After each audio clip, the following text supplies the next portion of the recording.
Hey, before we get started, I have a question for you. Have you written a book yet? Or have you thought about being part of a book? I wrote my first book back in 2007, and books have been one of the biggest needle movers in my business. People really recognize you as the expert you are when you, quote unquote, wrote the book on it. You've heard that saying. Well, it's true. I have a unique opportunity for you I think you'll be really excited about. How would you like to be part of my newest book project? The book is called Driven to Courage: How to Overcome the Unexpected and Win. I'm doing this book anthology style. Think Chicken Soup for the Soul meets Habits of Highly Effective People, where each chapter highlights and is written by an entrepreneur just like you. If selected, you'll share your personal story plus a principle you use to overcome in life and win. The book is going to be published and available for pre-sale spring 2022, so it's coming up in a really short time. But right now, we have a couple of available chapters, and we need your unique story. If you'd like to apply to be featured in the book and be a part of this project, head over to driventocourage.com/author to apply. Think of it. You will actually be an official co-author along with me and some other wildly successful authors like my friend Ruben, the 4-time Olympian, and many, many others. This can be the year you take over your niche through the power of authorship. driventocourage.com/author to apply. Welcome to the Driven Entrepreneur, where we sit down with visionaries, trailblazers, and entrepreneurs and discover why and how they do what they do. We'll get the backstory, plus plenty of life and business lessons along the way. Here's your host, Matt Brauning. Broadcasting from the Leadership Academy Studios, aka my new basement. Welcome to the Driven Entrepreneur. Hey, it's the go-to plan for coaches, authors, speakers, and entrepreneurs of all kinds to start, grow, and profit a business that you love. Hey, I'm your host, Matt Brauning, and we're opening the mailbag again. This has been a fun month. We've been getting into your questions. Real entrepreneurs, real consultants, coaches, speakers, authors, entrepreneurs of all kinds, asking real questions about their business.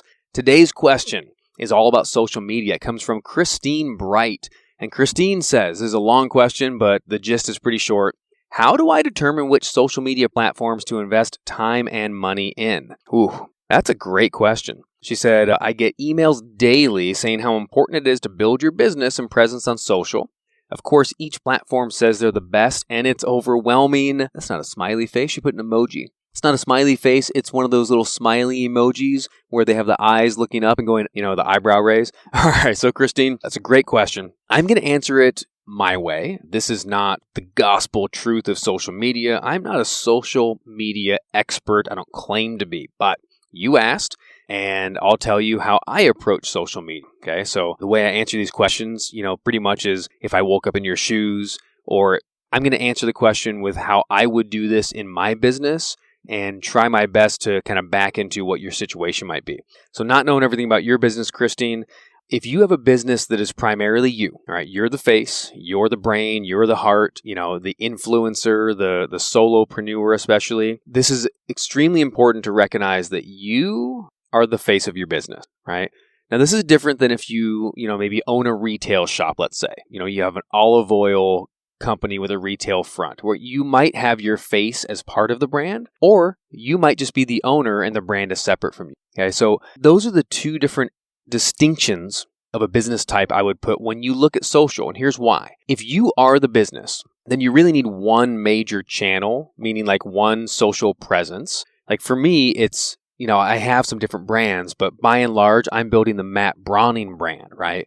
And Matt Brauning has the Driven Entrepreneur radio show and podcast. I also have the Speaking of Getting Booked podcast. It's not on the radio, but that's an on-demand podcast. Which, by the way, we released season 2 in December, so check that out. If you want to use speaking to grow your business, or you are a speaker, Speaking of Getting Booked is me interviewing meeting planners, chapter presidents, association chairs, seminar leaders, people that book live speakers for live events. So if you want to learn how to get yourself booked to get in front of your ideal prospects, check out Speaking of Getting Booked. You can find it at mattbrowningpodcast.com. So for Christine's question of if you are you, and I know, Christine, you, from looking at your profiles, you are the face of your business. Okay, so let's talk about that. If that's you, you basically want one social presence, right? Like I was saying for me. If you have a brand that's completely separate from you and you're the owner, you're going to consider which part of the business do you want to highlight in social first. And I would recommend highlighting the brand first. And then once the brand is established and people like that brand, it's actually quite easy to then come back around and say, hey, by the way, check out this owner, CEO, thought leader, influencer, and but it really is like running two businesses. You're establishing something separate. So no, that's true first. I wouldn't try to get a Matt Brauning page and an Evolution Seminars page and a Driven Entrepreneur page and, right? Like I don't want to try to manage 15 or even 4 or 3 social media profiles. I would not do that. Stick with one for you or one for your business brand. Eventually, I'm talking a year, 2 years or more later, you might back into adding yourself on top of the business brand. But let's just talk to the entrepreneur that you are your brand, right? You're your business. If that's you, the rule of thumb I use for social is where are my ideal clients and prospects hanging out? How do they get information and why do they go on to social platforms? Okay. So let me give you a couple examples. And again, I direct your hate mail to, where do we want to send this to? Send it to mattbrowningpodcast@gmail.com, okay, if you don't agree with this or you think I'm off my rocker. But here's how I look at the different major social platforms, okay? Number one, Facebook. The best thing that Facebook can give to us and what most people, I believe, go to Facebook for is connections. So if you have a business that you have masterminds, group coaching programs, you work with one-on-one referrals, maybe you want to have a group and then it's a free group and then you're going to speak to people and connect and coach and offer, a premium version or something like that. Facebook all the way. And look, I don't want to get in the conversation because it doesn't really affect us too much about, the metaverse and every social, if you get down to it, and every, these major platforms, you can politicize it and then be like, I don't want to go on because of microphones or whatever. The reality is most all of your prospects and clients are absorbing and taking on content or interacting on some type of platform or maybe 2 or more.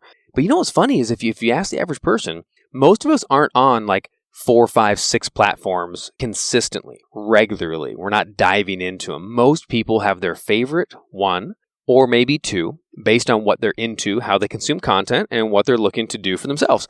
So again, if you're all about connection and referrals and network, I'll save networking, but connection, referrals, groups, masterminds, a lot of that one-to-one or kind of real live connection with people and referrals, you want to use Facebook for sure, okay? Number 2, Instagram. If you're looking to, so Instagram is definitely built not to be as connective. Can you? Sure. But it's much more, Instagram is about being worthy of following. So if you want to use Instagram, obviously if you're in a celebrity or media area, yeah, you need Instagram so that people can follow. And what happens is you can get clients from that.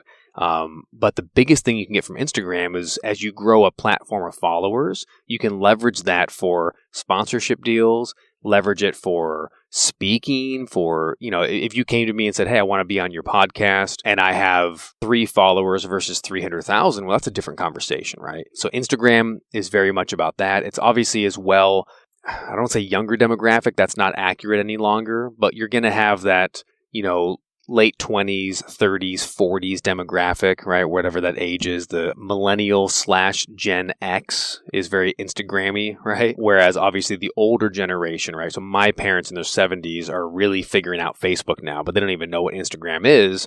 And then my younger millennial, my Gen Z friends who are in their like early mid-20s, they're already done with Instagram, right? They don't like that. So Instagram is great for influencer, for follower.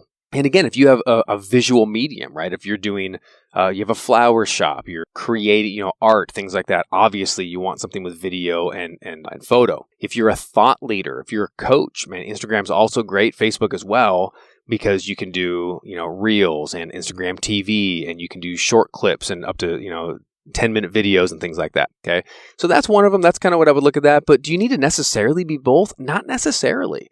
Let's look at Twitter. Well, if you and your business, you need to be involved in the conversation that the quote unquote world is having. Twitter is the place to do it, 100%. So if your business revolves around politics, around social activities that are happening, what's the word I'm looking for? I was going to say social justice is like an example of it, but it's the the conversation that society is having, that the world is having, right? If you want to, if you need to talk about the Oscars, if you're doing something that you have, maybe you do fan fiction and it follows a certain brand or whatever, right? Like, well, hey, when Comic-Con comes to town, you want to be on Twitter talking about Comic-Con and talking about the thing you're doing, and you're going to engage in conversation that people are already having. So Twitter is really big on that. For sure, that's how I would use it. So hence, I don't do much on Twitter at all. I got like 200 followers. I don't like Twitter. I don't use Twitter because my business isn't centered around the conversation that someone is already politically or socially having, right? We want to make conversation here based on our clients and our prospects. That's what that is. So we got Twitter, we got Facebook, we got Instagram, LinkedIn, right? So if you're selling to C-suite, if you're selling to human resources people, if you're in recruiting, if you are not doing a business but you have a career and you're looking to advance that career, like LinkedIn 100% is the place to be. It's great for referrals, but it's very much more it's not all corporate, right? Don't get me wrong on that. Please don't, again, hate tweet me there. Well, I guess if you do, I won't even see it. But LinkedIn is generally more of a quote unquote corporate vibe. So it's going to be more professional, quote unquote professional feeling, more referral. It's going to be more like a BNI, type of a feeling where we can refer to each other and we can network together and that. But like any platform, you're going to get, there's plenty of DMs that'll come your way that are spammy and that are promotional and this and that. But again, I don't spend a lot of time on LinkedIn because that's not where my ideal target lives. If I'm looking to get hired by small business, medium-sized businesses, and I'm really going down that road, I'm going to be all over a great profile on LinkedIn and so forth. But when I'm looking at solopreneurs, entrepreneurs, side hustles, right? I'm looking for, speakers, authors, coaches that I can help build and encourage up in what you're doing. I find primarily Instagram's a big place for that. Facebook's a big place for that. And then I'm starting to look, I haven't done this yet, but I'm looking at TikTok as well. Younger demographic. But it's certainly, there's a lot of money to be made on TikTok. There's a lot of engagement that can happen very, very fast. We just answered a question a couple weeks ago from Melissa Hughes. And Melissa has a great story. Go back in the archive a couple episodes ago. We answered a question about what do I do in the first year in business.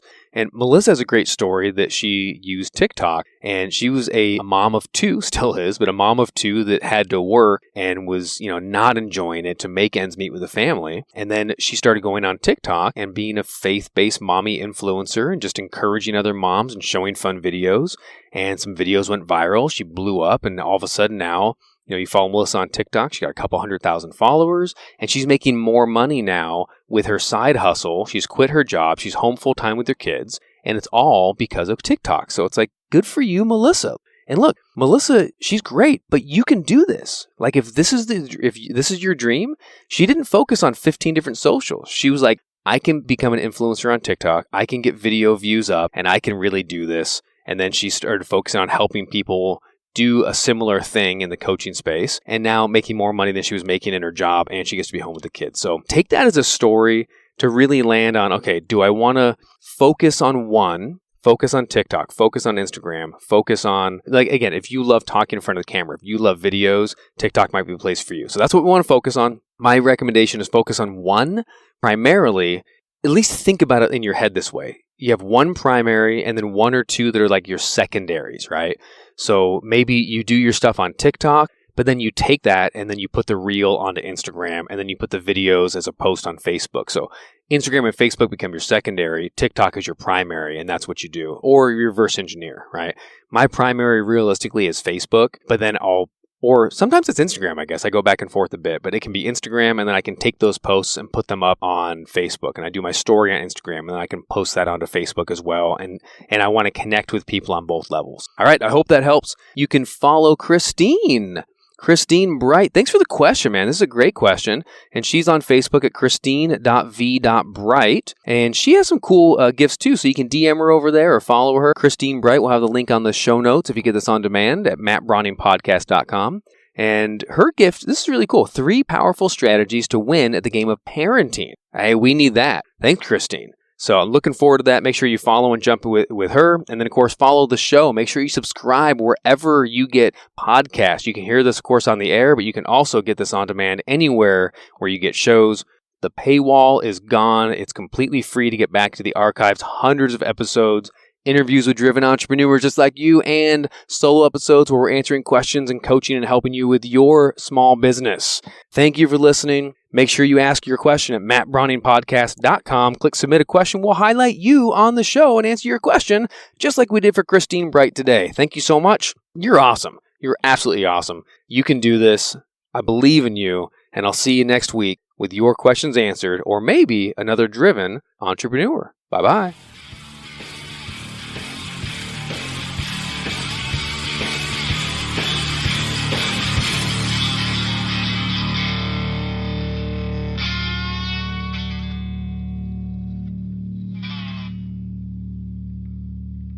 Hey, this episode is brought to you by my very own NLP practitioner course. I've been teaching neuro-linguistic programming, or NLP, for nearly 15 years. It is the most powerful tool for communication on the planet, and it can be yours today. For a very limited time, I'm giving away my entire NLP course workbook for free. Go to nlpwithmatt.com. All the patterns, all the tools, and the techniques of NLP in the complete course workbook, the same one that we use to teach our live certification classes, yours free. nlpwithmatt.com. Get it today. Let's get back to the show.